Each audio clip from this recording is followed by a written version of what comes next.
Nuvoco Vista का आ रहा है आईपीओ। ये आईपीओ मेरे one of the favourite segment यानी कि सीमेंट सेगमेंट से होने वाला है। क्या बिकॉज ये सीमेंट सेक्टर का आईपीओ है मैं ब्लाइंडली इसमें अप्लाई कर दूंगा? बिल्कुल भी नहीं। कुछ ऐसे इंपॉर्टेंट पॉइंट्स है जिसके ऊपर हमारी नजर होना जरूरी हो जाता है। डिटेल में डिस्कस करेंगे आज के इस वीडियो में। सबसे पहला पॉइंट हम कवर करेंगे कंपनी के बारे में बेसिक पॉइंटर्स के ऊपर। सेकंड हम बात करेंगे कि कंपनी के फाइनेंशियल्स कैसे है, पीयर कंपैरिजन क्या है, किस वैल्यूएशन पे कंपनी आईपीओ लाने की कोशिश कर रही है और इसके पीयर कंपैरिजन का क्या वैल्यूएशन चल रहा है।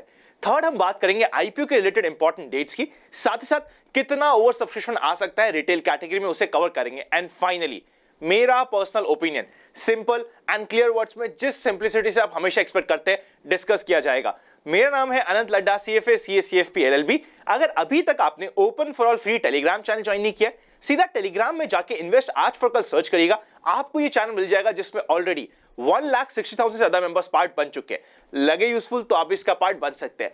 चलिए शुरू करते हैं आज का आईपीओ रिव्यू।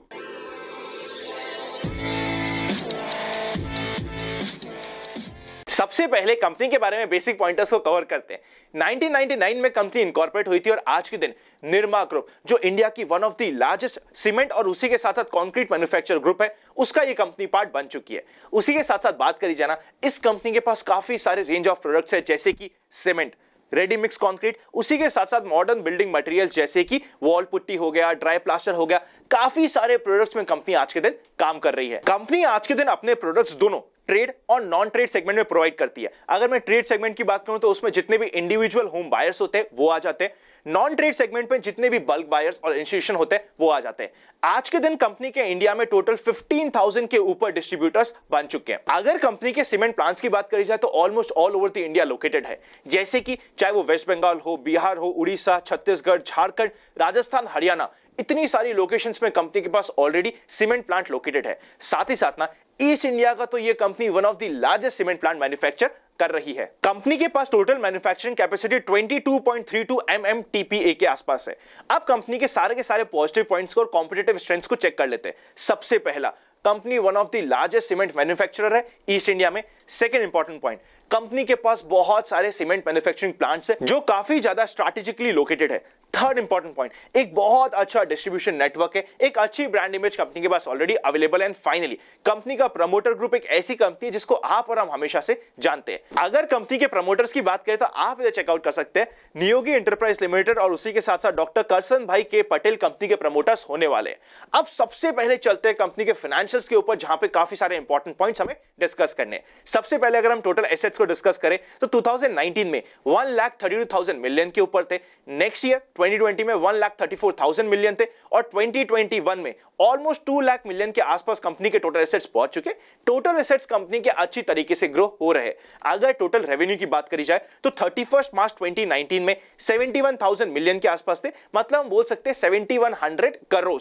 उसी के साथ साथ 2020 में 68,000 मिलियन के आसपास थे और 2021 में 75,000 मिलियन के ऊपर कंपनी के टोटल रेवेन्यू बन चुका था। सबसे मेन और प्रॉब्लमेटिक एरिया आता है प्रॉफिट आफ्टर टैक्स का।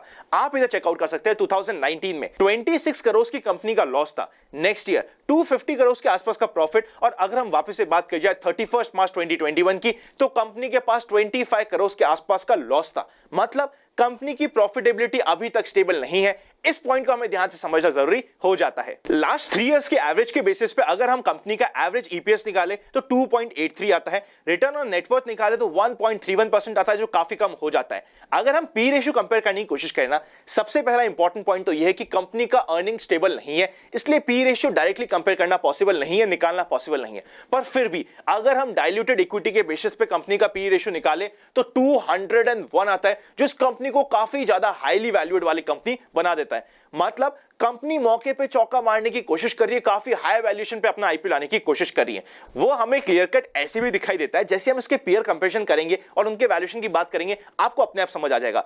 सबसे पहला पीयर कंपैरिजन में आने वाला है आपको और हमारा फेवरेट स्टॉक अल्ट्राटेक सीमेंट, जिसका आज के दिन पी रेशियो है 36 के आसपास। श्री सीमेंट जिसका पी रेशियो है 45, अंबुजा सीमेंट मेरा one of the favourite stock, उसका आज के दिन पी रेशियो है 36 और उसी के साथ साथ एसीसी जिसका पी रेशियो है 22 के आसपास। और ये कंपनी अगर हम डाइल्यूटेड इक्विटी के बेसिस पर डिसाइड करें तो ऑलमोस्ट 200 के पी रेशियो पे अपना आईपीओ लाने की कोशिश कर रही है, जो इस कंपनी को काफी ज्यादा हाईली वैल्यूड बना देता है। इस कंपनी के मैनेजमेंट में लिस्टिंग के लिए बहुत बड़ा स्कोप हमारे लिए नहीं छोड़ा, ये हमें समझना पड़ेगा। अब सबसे पहले इंपॉर्टेंट डेट्स के ऊपर नजर डाल लेते हैं। आप ये चेकआउट कर सकते हैं, आईपीओ ओपन होने वाला है 9 अगस्त को, क्लोज होगा 11 अगस्त को, अलॉटमेंट डिसाइड होगा 17 अगस्त को, रिफंड स्टार्ट होगा 18 अगस्त को। रिफंड मिलने में अगर 2 से 3 दिन लग जाए तो ऐसा टेंशन की बात नहीं होती है। शेयर्स मिलेंगे 20 अगस्त को और लिस्टिंग हो जाएगी 23 अगस्त के आसपास। अगर लॉट साइज की बात करें तो 26 शेयर्स का एक लॉट होने वाला है, 14,820 रुपीज का एक लॉट हो जाएगा रिटेल कैटेगरी में।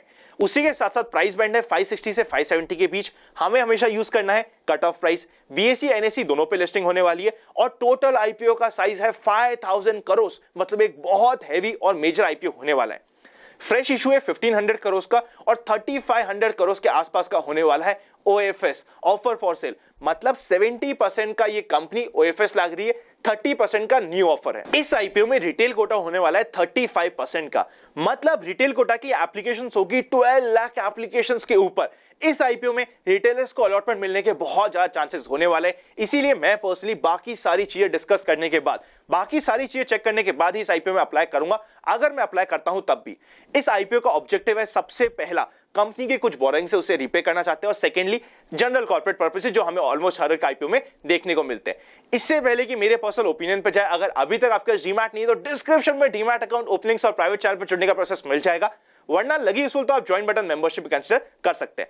अब अगर मेरे पर्सनल ओपिनियन की बात करना, इस आईपीओ के कुछ नेगेटिव पॉइंट्स हैं। सबसे पहला, 70% का ये आईपीओ हो जाता है ओएफएस। सेकंड इंपॉर्टेंट पॉइंट, जिस वैल्यूएशन पे कंपनी आईपीओ लाने की कोशिश कर रही है वो काफी ज्यादा हाईली ओवर वैल्यूड है।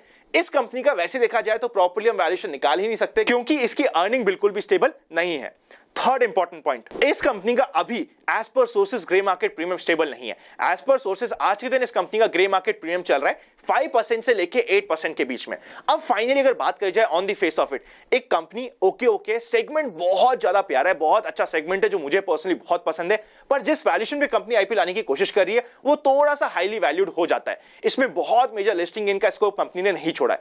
ये एक ऐसा आईपीओ जिसका डिसीजन मैं लास्ट डे पे ही बनाऊंगा। जिस तरीके का सब्सक्रिप्शन आएगा एचएनआई कैटेगरी में, उसके बेसिस पे मैं बिल्कुल लास्ट मोमेंट में इस आईपीओ में डिसीजन लेने वाला हूं। ये एक ऐसा आईपीओ नहीं है जिसमें मैं आराम से बोल सकूं कि हां मैं अपने हर एक फैमिली मेंबर के नाम से आईपीओ में अप्लाई करूंगा, ऐसा नहीं है। इवन आफ्टर नोइंग कि जिस सेगमेंट की कंपनी है सीमेंट सेगमेंट, वो मेरा one of the favourite segment है आज के दिन, पर इस कंपनी के काफी सारे नेगेटिव्स भी है, आईपीओ के थोड़ी बहुत शॉर्टफॉल्स भी है, जिसके लिए मैं अपना personal final decision last day पे बनाने वाला हूं। अगर आज के दिन की बात करी जाए, अराउंड 10% की लिस्टिंग इनकी एक्सपेक्टेशंस बनी हुई है, पर वो कंप्लीटली डिपेंड करेगा किस तरीके से एचएनआई की फंडिंग इस आईपीओ में मिलती है।